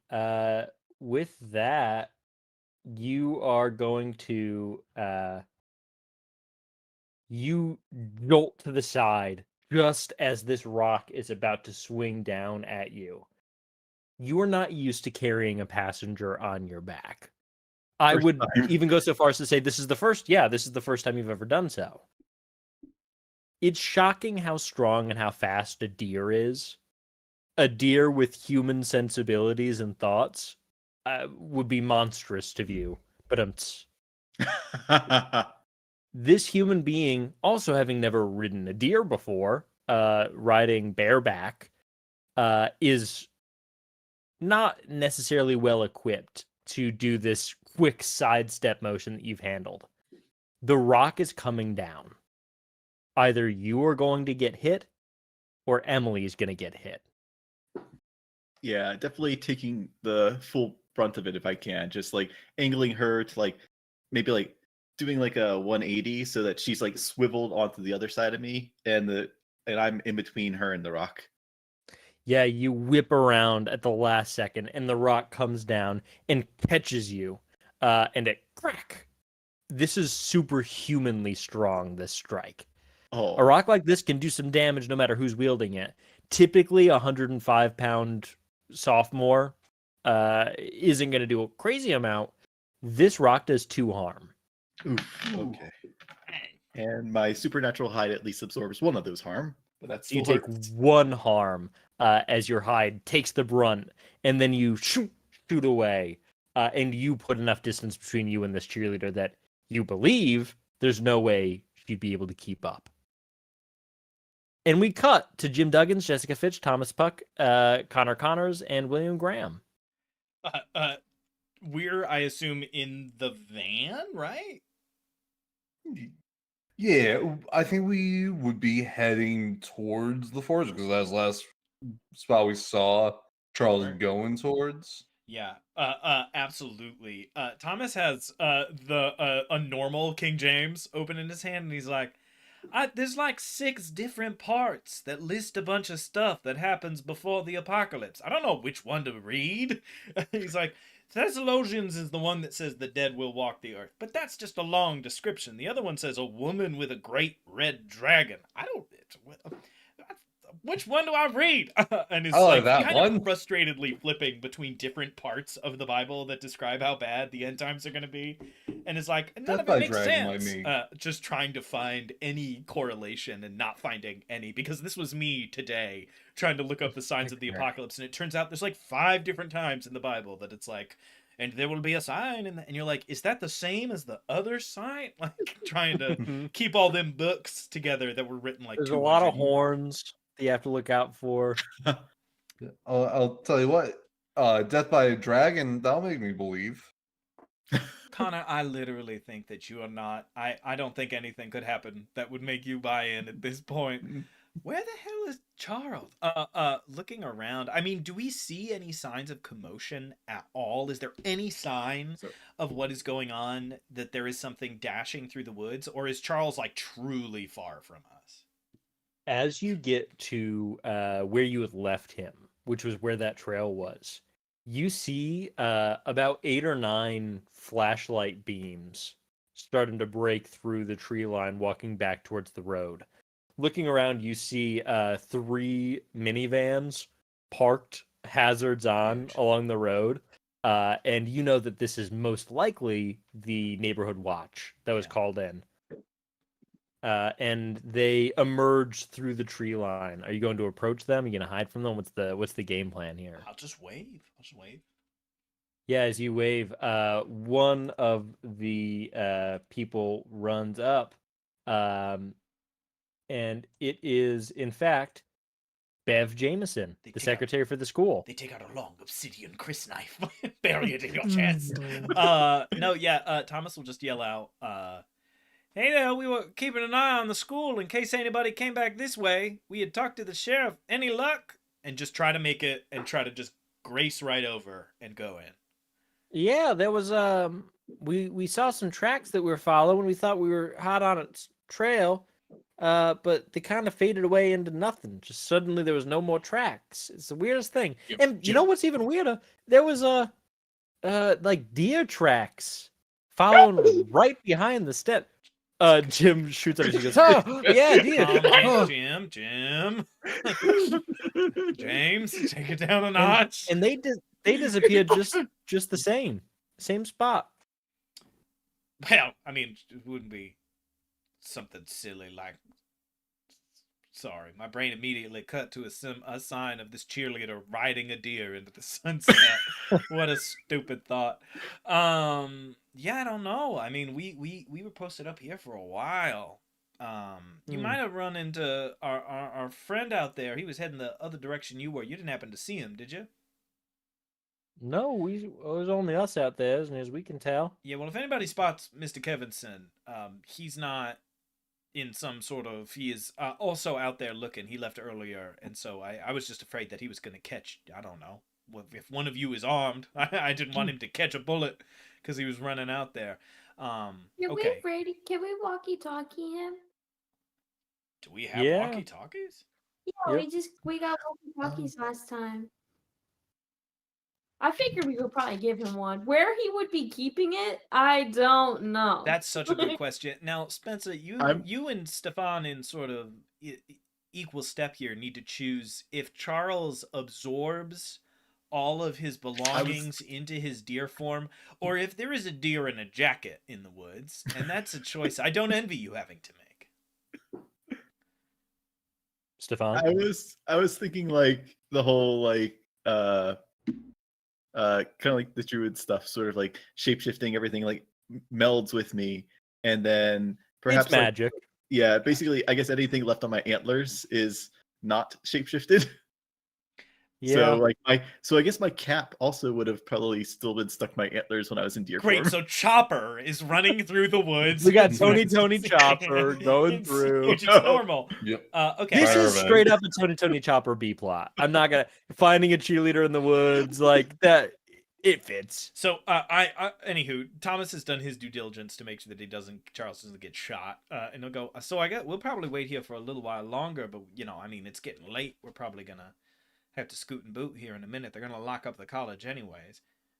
Have you seen Mr. Burns? And I look around and realize I haven't seen Mr. Burns in a while. I look at William. Does Mr. Burns go to a member of the Historical Society? He says no. Damn it! God, I thought it was Burns. All right. He probably's just done for the day. Probably went home after sending all the parents back. Yeah, fair enough. All right. Well, we're gonna keep looking. We're going down to the opposite end, seeing as she may be doubled back. Gonna drive up and down the road a bit, but we're gonna have to probably call it for the night soon here, and then restart in the morning. You people are heroes. And he'll sort of walk off towards the van a little bit and give everybody Yeah. the look of like, oh no. They sh- Yeah, it's pretty clear he disappeared somewhere. All right. Well, I think there's two perfectly logical explanations. Number one, they got lost and they headed, given where we are now and where those people came from, he headed north towards the Mississippi instead of heading west, which is where we necessarily meant for him to go. Or number two, he's in a metaphysical cabin in the space between worlds, and who knows what to do about that. I mean, he's in a classic dream cabin scenario, so I guess we wait. Let's see. Check that radio. I can't believe I completely forgot about that. Jess, does somebody have that? Is that in the van? Yeah, I got the radio. What? Give him a call. Yep. I gotta know what happens. I have to know what happens. Oh, This is the no. most important moment of the campaign. Uh, From Charles' stomach, you hear, "Hello?" Just Connor Charles, can you read me? Charles' mouth opens. Then Charles' mouth opens, and as it does so, the sound goes, "Can you hear me? Can you hear me?" You close it back up. You hear, I guess, like a deer just going, "Gah!" Yeah, Jim is just like, what is Yeah, that that's thing? What? Well, all right. One for you're good. Two, if you're not good. Thomas? I was hoping for one. Thomas will grab his flashlight, click it on, and then just put it on the ground, going right up into the air. It's like a fairly bright thing, and then he'll say, Connor, go turn the lights on in the van. Tell him to run towards lights. I got my flashlight up towards the sky. Should be bright enough for him to see something. Turn the Yeah, lights on the van so that he I'll- knows to look around, and warn him that we've got people, because he probably looks like some kind of weird deer amorphous thing right now. Yeah, I relay that info and say just say the lights are going on. Same thing. What for yes, two for do you see the lights? And I'll just reach Alright. through the window of Connor's car and just click the high beams. Yeah. Hopefully Charles will be just drawn to them using his deer instincts. Yeah. he freezes. With my yeah. human eyes as a deer now, too, right? Roll plus sharp. No, you'll just always have deer eyes. When he's a deer, he has human Oh. eyes. When he's a human, he has deer Okay. eyes. That sucks. Well, the dice are much happier now, at least, too. Here we go. That's a Two 12 twos. sharp. It's sharp, yeah. So yeah, 12 total. 12 total. The light of the flashlight, you think you make out above the trees. You're on top of this small hill, and you think you see it, and then you see the flashing high beams, and you know that you are on path.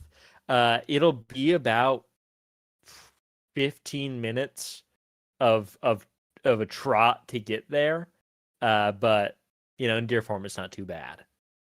Yeah, I guess like with as much haste as possible without also throwing off the passenger to just try to like go that way. And anytime I hear like a snap of a twig or something, I might try to just do little zigzags while I'm heading that way too.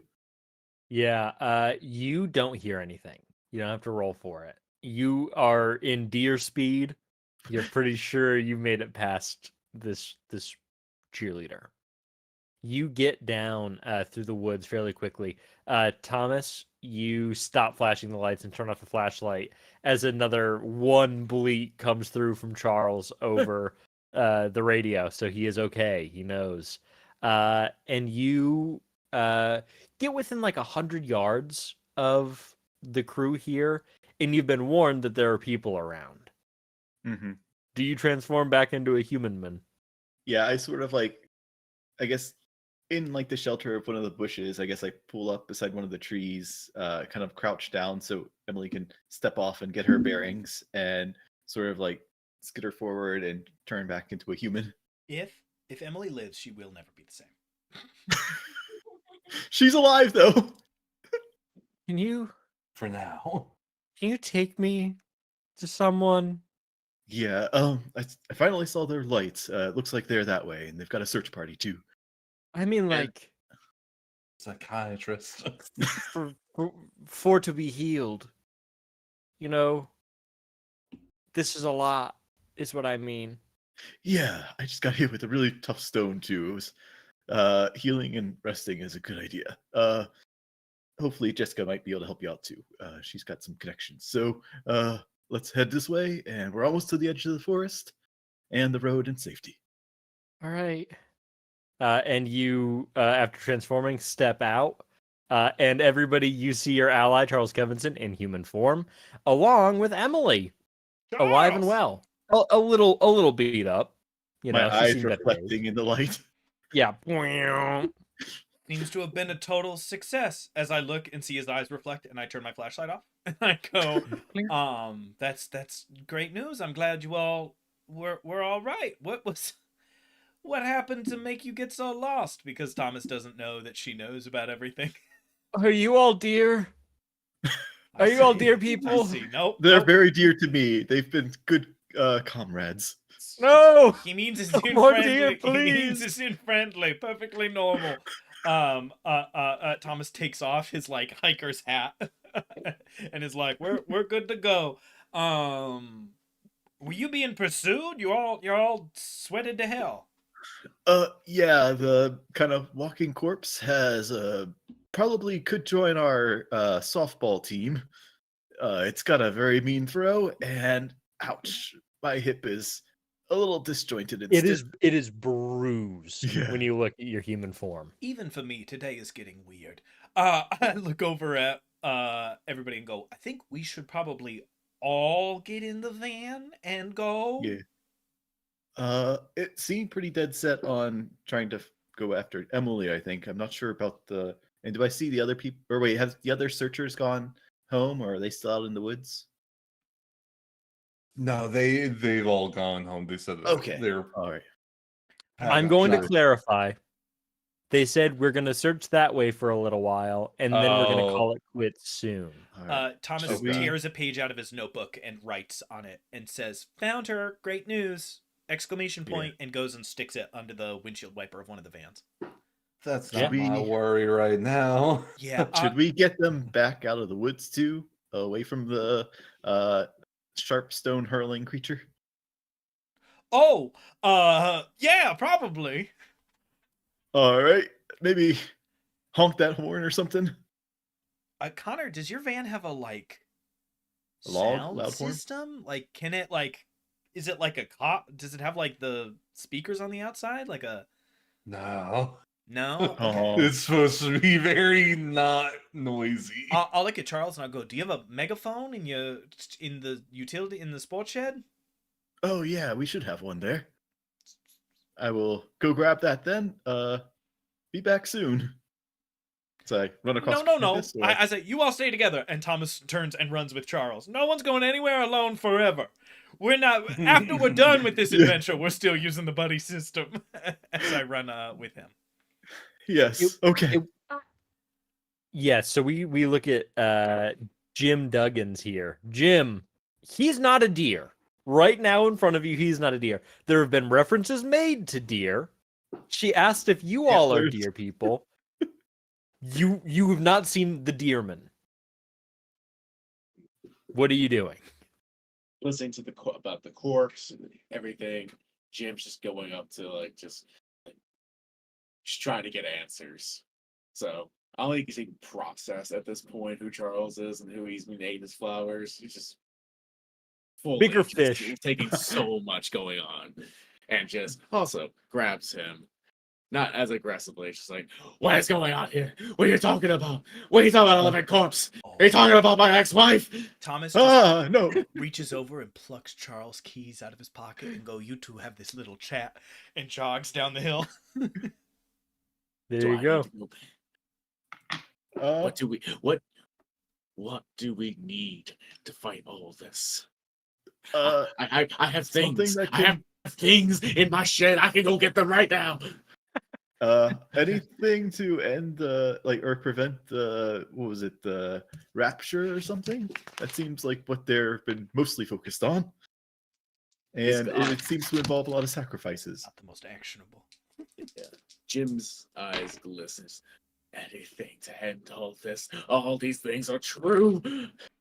My nightmares will come from the war. Oh no. And he books it.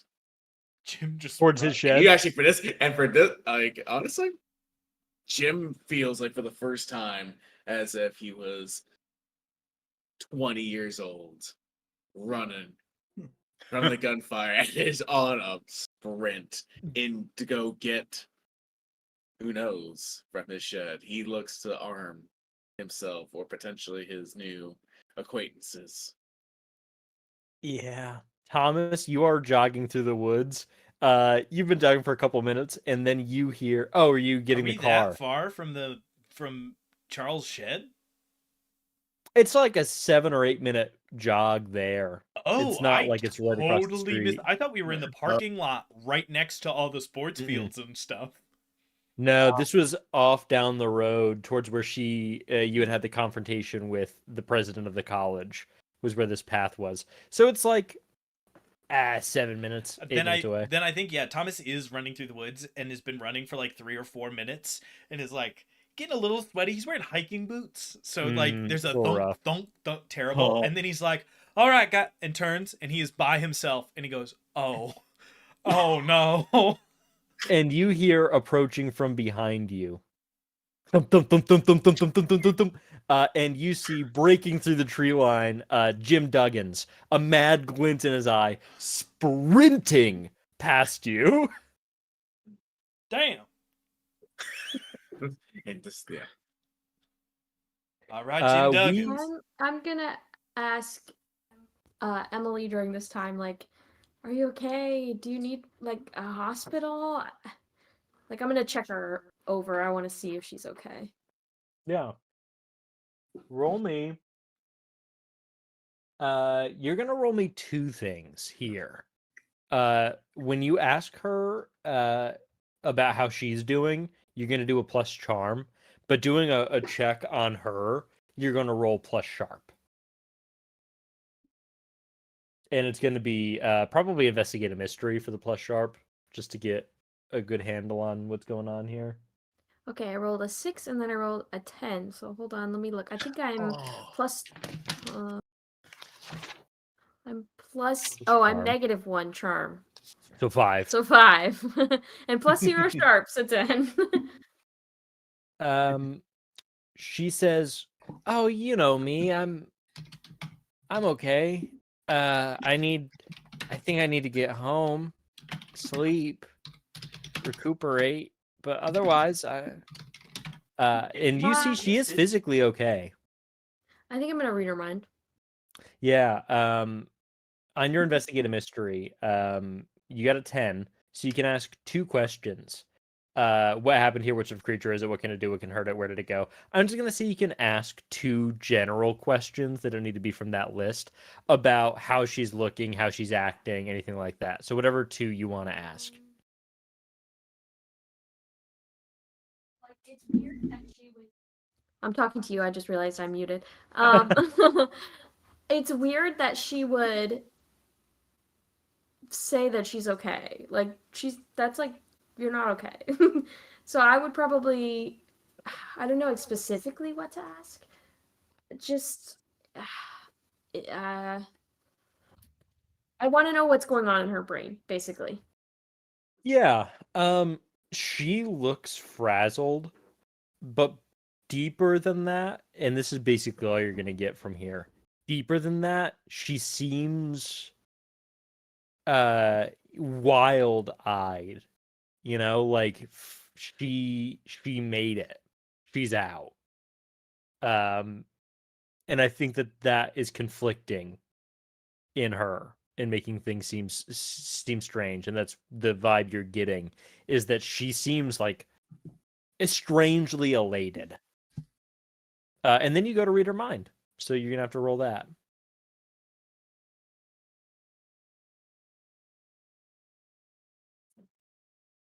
I rolled a 12. Let's go. Nice. All right. So you tell me what the 12 gets you on that ability. Let me look. It's not a 12 plus because it's not an advanced move. It's just the regular 10 plus. But Is it the I one of do- the advanced? Is it one of the advanced moves, or is it a spooky thing? I think it's just a Spooky. spooky thing. Oh no, it's a move, right? What's the name of the move? It's just called telepathy. Telepathy, telekinesis.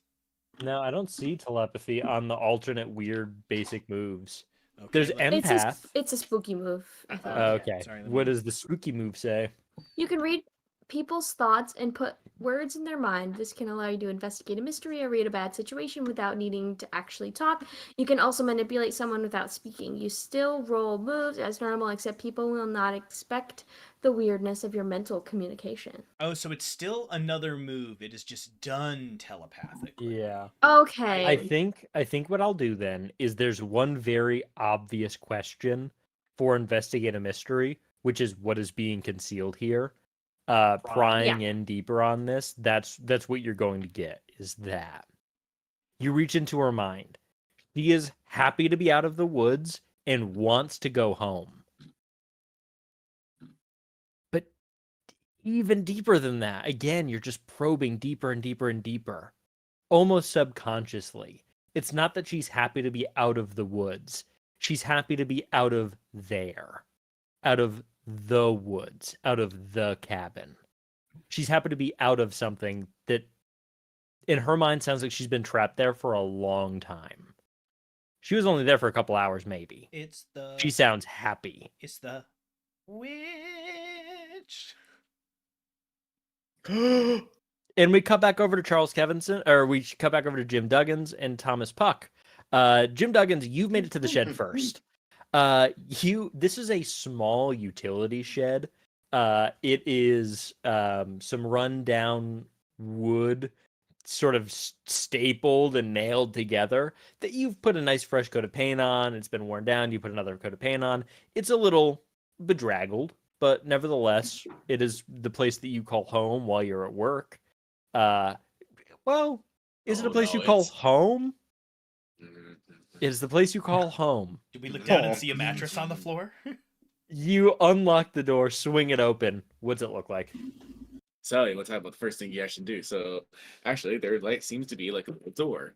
A little door might seem like a little basement or a little trap door. Actually, if you look that up, you'll actually find it's a nice little makeshift foxhole that actually is pretty roomy, and that is his new bed that he has to sleep in. It's one of the most comfortable foxholes you've ever seen in your life. Just a fully furnished Furnished trench. grave. In New York City, be like $2,000 a month. Am I right, boys? Oh, he's a vampire. Got it. Oh my God! It's fucking Strahd. Surprise! That's why you don't Hey, see wait, any what's- allium plants on campus. Strahd's curse is actually just PTSD. Jim Oh. Duggins. Thug Jimmins. Sug Jimmins is the Sug name Jim- of the So- nanny that raised Strahd. So line up there outside the bed, everything. Very, very somewhat organized. Pool table, everything it needs to do. Drawings of the entire campus layout, his intentions, former plans, all the different plants that he's labeled out. You also notice, if you pay attention, where anything that has been soiled his creations, especially his purple flowers, that he has written scribbled notes. On the board, you see just like a little pegboard system of just red lines connected to all these different conspiracy theories about the Deer Man, everything that's been going on here. All connected, all these little scribbles of Sharpie and red and black, why, where, when, who, what. Even a photo of what he thinks might be actually the Deer Man. It's actually just a bunch of frat boys playing on Halloween night. Back in '87. They just have some stag horns on. Just yeah. Um, Yeah, Texas What? Longhorns might have actually been a local game that time. Coming off a slice of your armory, your stash of items and weapons, because I know they're in there. Yep. I know you got some stuff in So there. that's exactly what he's going back for. So he's actually kind of superstitious, and to the point where he has an old 1897 trench gun. But not only does he have a couple buckshots for this Just in case, man for the deer, deerman. for the deerman or the president. Trench guns. Not that president. It's too early. Trench guns, which, if memory serves, Trench are guns. in violation of the Geneva Convention Geneva to Code. own. Oh yeah. Yes, they are. And what is it like? What's the stereotype? His grand prize, of course, is hidden behind a special case. He's got a couple little Smith & Wesson revolvers. Each of these, though, especially the trench gun, you actually notice, are also lined with salt. He thinks this is going to help out with all the spooky stuff. Yes. Salt rim. Salt Absolutely. rim shots, but also some buckshots he has lined up. Bunch of different knives that he's either probably collected from the whatever war you can guess he's in. Whether they were American. We'll never or- tell. You'll never tell. You can't tell if it's dirt on them or blood stained and what from what. It's probably them damn rabbits eating my flowers. So you So walk you got an over. assortment of knives, pistols, and M1 Garand hidden in his little prized possession he calls Betsy. You grab enough knives for the party, which will be great news for Jessica, who's been using just a kitchen knife up until this point to get an actual combat knife, K-bar of some sort. Yeah. And you bundle them up and tuck them into a bag. Are you grabbing the guns as Actually, well? So with the ammunition, he grabs the shotgun, he grabs the M1. That's the only thing he has actual ammunition for. Gotcha. The rest So you he's grab the pretty much trench used. gun. They're and the M1. limited. He also discussed them in briefly. The specific knife he actually gives to Jessica he's like, you little lady, you need extra protection. He gives her you want to talk about breaking the Geneva Connection? Gives her a serrated bayonet knife that you can also use crazy. as for sawing off branches. and Hey, there such, you go. or bones. Just in case. Or antlers. Am I right? Or gives that as Uh, protection. Gives like a small little pocket knife to Connor Connors. And Oh, I show him my knife. I'm good. He's well equipped. this one's better for close up. I know. All right. This isn't an offer. This is the man's son. All right. You never know. He looks Charles up and down. He just gives him ammunition. It's just some rounds. Okay. Ammo, boy. Whenever I need it. Sure thing. Maybe for you. You guys go. And then, he gives the trench gun right down to Thomas Puck. Yeah, and He's this is a the one- he's the this one is a honestly flash trusts the most. forward. So this is going to be happening after you've reconvened, but you hand out those weapons. We jump after forward everything. after all that. You can have and a you question give- to shed. Yeah. Thomas the trench gun. You keep the grand for yourself. Yep. Nice. Betsy's been serving me since the very day I've gotten her when I was a sergeant in the war.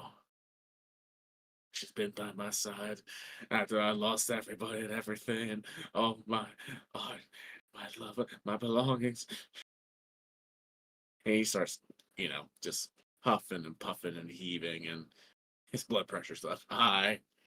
He needs some medicine. he goes into his extra cabinet. He goes right into his little coffin bed. He got some pills, crunching them up, putting them into his little canteen. As directed.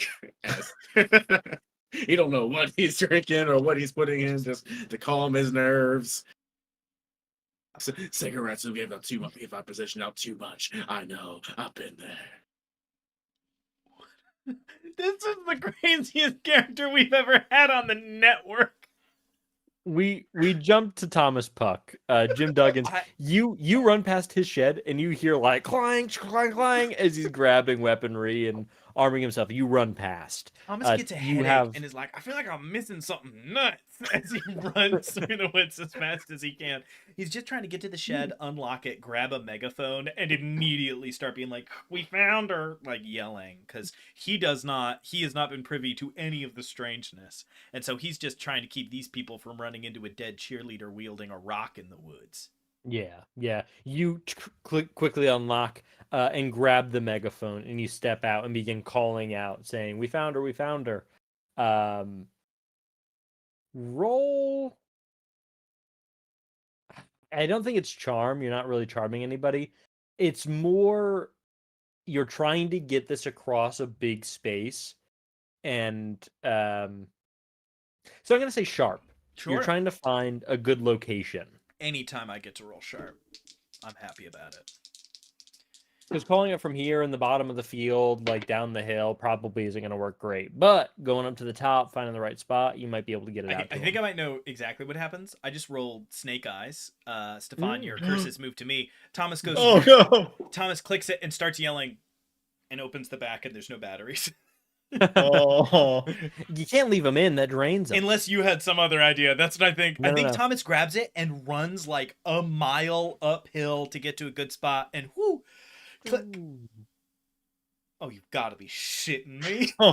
And opens the back of it, and it doesn't even take the same as his flashlight. Like, his flashlight takes big D-cell batteries, and so he's like, come on! You run back to the office, and you do grab the proper batteries. It's just Oh. going to take some time. I mean, Or you can run on. I think Thomas just cups his hands over his... I think at this point he's like, Just I give calling. up.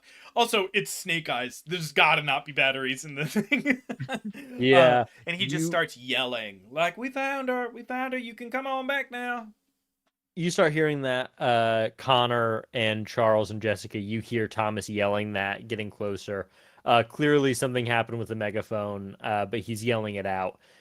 So you guys can join in. You can do something else. That's up to you. But you do hear Thomas yelling. yeah. I guess I will help out by like echoing what he says from our angle, so that and I'll be like, yeah, spread the word for the search crew. Bring everyone back in. And can I use that as a help out action? Yeah, you can do. You can roll your own actually, because Thomas already rolled his call out. I would Oh, need right. everybody to roll and succeed, and then one more person to get that Snake Eyes to a win. And Emily joins in. All right. I'll be like, yeah, this is Charles. I got back from running through there. Emily's back in good hands and out of the woods. And is that was that sharp for this one, or That is Sharper the megaphone in your hand. sharper the megaphone in your hand makes sense. I think this is just Yeah. charm. You're just trying to get these people to listen while tramping through the woods. There's not like a force of personality roll, so charm is really all we've got. That's what charm is. It Charm works. is force of So personality. hit him. yeah? It's totally good. Hit him with the charm. And charm to Alright, me would be so- like projection, and some of Yeah. that stuff Yeah. seems tied. All right, so that's a 6 plus 2 minus 2 for a total of 6. So I think I'm probably like maybe still a little bit winded and like from all that running. Yeah, you start calling out, but you don't know exactly where they went. You don't know how far they've gotten. They've been going for a little while, so it's lost on you. Thomas, you arrive back to hear Charles also calling out, saying that she's been found. Jim, just a minute after, you also run up. So Thomas, what are you saying as you approach? Thomas just approaches and goes, wasn't any batteries in the megaphone. And he's kind of winded Oh. a little bit and goes, so I couldn't really get a hold of anybody. I'm just afraid they're going to run afoul of whatever necrotic cheerleader you yourselves encountered. To be perfectly frank, I thought I was going to. I thought one of you would come with me. When I realized I was by myself, I kind of got the itchies a little bit. Thought something was going to go wrong. I look over at Jim and I go, is that a shotgun? Yes. Sorry, I just cut out. No, that long pause was in character. Oh, So- all right, that's great. I looked at everybody else with Yeah. wide and wild eyes as I realized that Jim has this like 10 gauge ridiculous illegal shotgun, and Thomas is like, no, that's great. Okay. I just looked the other way. I think I we think- should maybe I mean, we can keep yelling for a little while. I'm trying to break a balance here, folks. I would love to try to get a hold of those people's attention to keep them safe, but we are beholden to a number of masters right now, and things are strange. And I look, Yeah. I take think it. the Does Jessica look at all gunshots- disturbed, given what the strange insight into Emily you got? I'm just I curious. think What's I'm giving him the. I think I'm giving Thomas the eye. I'm like soulmate right here.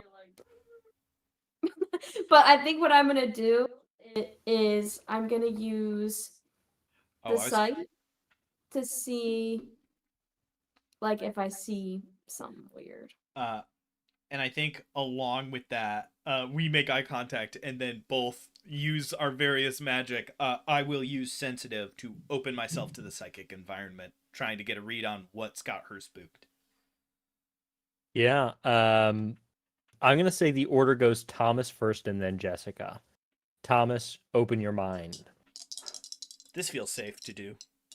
Yeah, of course. This environment isn't wrought with terrible circumstance.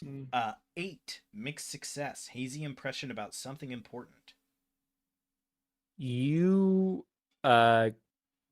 open your mind to the environment and you get the vibrations of the forest, which have an overlay of quiet calm, but a crazily dark underbelly of prey and hunter. That's always the sense you get in spaces like this. And you focus in on the nearby surrounding. You get the sense from Charles, that natural prey state. You get that washing over you. Jim is a thing that you've never connected with before. It is deeply unsettling, the vibe that Jim gives off, but you pull away from that. And you get to Jessica. You quickly gloss over that because you don't like to connect to her mental state very often. And as you drift over to Emily, it is as if you didn't drift past Jessica at all. The vibrations that Jessica gives off are almost identical with Emily. I want to briefly return. So I note that, and then sort of sliding my awareness back to Jessica. Is Jessica's mind kind of quiet right now? Am I not getting that second weirdness? You are getting the second weirdness. It's not gone. Gotcha. But maybe it's I- just not paying attention. Maybe it's Can- weak right now. can I- It seems a little weak. What is the current arrangement of bodies on stage? Where is William Graham in relation to Emily? William Graham is in the van. So he's sitting in there. Emily's still sitting out next to Charles and Connor. Thomas slowly pivots his way around and just leans up against the side door. Is there a side door or is it just back doors and driver? Back doors and driver. Thomas will sort of kind of go, I just wish we could do something, and just moves his way around and just lean up against the back doors and shoot Jessica a look and then look at Emily. And he doesn't know what to do at all. He's like, this situation could get very strange very quickly. He remembered that Jessica tried to have that outside influence of wanting to kill William, which he thinks is a bad idea. I'm terrible at charm, but none of us are good. I'm going to say we jump with you angling over there. We will jump to Jessica to see her weird roll. So what is it that you're doing here, Jessica? I rolled a 9 plus 2.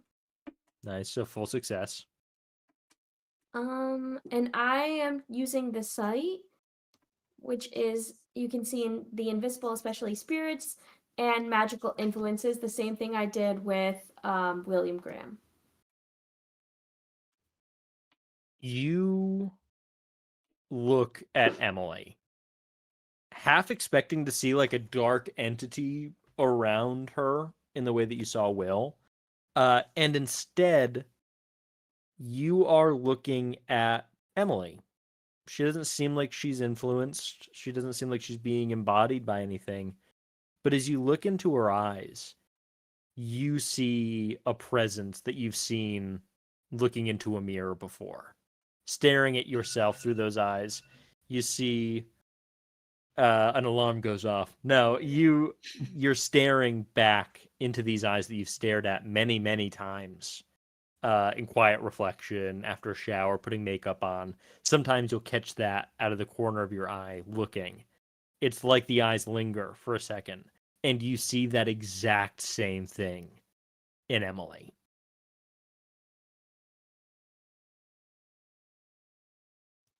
Okay. Okay. Um. Uh. I pull Thomas aside. I'm like, so what'd you get? Anything? I thought you didn't say my name. Yeah, Thomas will go, I wait. Does it seem like I'm gonna try to keep it quick because this is not the most. I'm like, I'm afraid that maybe by talking to you, I am also talking to her to some degree, Jess. But seems like I think you might be right. a touch of whatever is in you is in her, and I'm beginning to think if she can split it up into enough people, she won't be where she was. If the I'm wondering if when the church was burnt down in 1881, if somebody didn't survive, find a way to lock her up. And I'm going to say to you just once, because there might be a woman living in your head, and I'll just make eye contact with Jessica, and I'll go, that killing Williams, a dog shit idea that will almost certainly play into their hands. And as you say that, a through the CB inside of Connor's van goes off, and you hear, this is Sheriff Joe Woodard calling out to Connors. Connor, are you there? Connor, are you there? I head over. Hey, Sheriff, you got Connors. We've got a doozy of a problem at the hospital. I think I need all hands on deck. I don't have anyone else to call, but I've gotten several calls from them. Something's going on. I think people are getting killed. All right. I'll look Just at come Jim and along. go, I'm incredibly glad you are here. And then I'll open the back doors and scramble in next to William Graham. All right. Yeah, I guess we're all geared up with lots of armaments. Let's all get over there. Emily, I guess we can probably have you hold down the fort with the car away from the danger. Yeah. And she also gets in the back seat. The back seating area, I suppose. It's not a seat. With William. I would like Everyone's to just like getting back there. Yeah. Yeah, William's back there. She's getting back put there. my eyeballs on her, sit between her and William. I can call it a weird one then. I'll go, oh wait, it'd be better to have more than one car, and I'll grab William. And I'll say, hop in the truck, Will. And I'll run over to the Ford Ranger. He looks pleadingly at Jessica for a half a second. He's like terrified about going with this man alone still. He's not sure what's going on. Jesus Christ, But Will. he does it. He goes with you, but he's like, All right. I'll go with you guys too then. oh, thank God. And I'm following. Remember, you're no longer William. You're Philium. Philium, come with us. And I like inch away from Jim Duggins I look to at join. I look at my 2-door cab Ford Ranger and I go, yeah, Charles, for sure. And Charles is gonna have to ride the weirdest mid seat of his life. Oh, wait, there's not even a back seat to it? It's not a back. I don't think so. I think Charles- the Ranger's 2 fronts. Let me take a peek. But it doesn't really matter. Keep the Charles, scene going. Either Thomas, way, and William. Is there a My all antlers scraping across the top of it. it definitely will now. Charles, Thomas, and William go to get into another vehicle. There are max going to be 3 seats. That leaves Jim, Jessica, Connor, and Emily in the van. You're all going to the same location, which is the hospital. And with that, we are going to end tonight's session. Thank you, everybody, for joining us for The Party Makes Things Worse presents The Gift of Abel, the Prince of Charming. We are looking at about 6 more episodes of this season, so please tune in. Please watch the back catalog. Please like, comment, subscribe, share with all of your loved ones or your hated ones, whatever. Share it with people. we also stream. So our stream schedule is Sunday, Monday, and Tuesday. Sunday we do Game Masters Master of Games, where we beat various video games. We're currently on Elden Ring. We were fighting the final boss of the DLC. So tune in to watch us just bang our heads against the wall. Every stream starts at 7:30 p.m. Eastern Standard Time, approximately. So you can tune in Sunday, Monday, Tuesday for that. Monday, we're here, Prince of Charming, The Party Makes Things Worse, our actual play series. And on Tuesdays, we do DM Writer's Room, where we demystify the DMing process. We build adventures. We talk about DMing. We make our own systems and really just make it accessible for new people entering the space. So please tune in on all those. Subscribe to us on YouTube. Follow us on Twitch, where we go live. You can catch our videos where we upload tips on TikTok and YouTube as well. That's everything, and we'll see you all on the next one. Peace.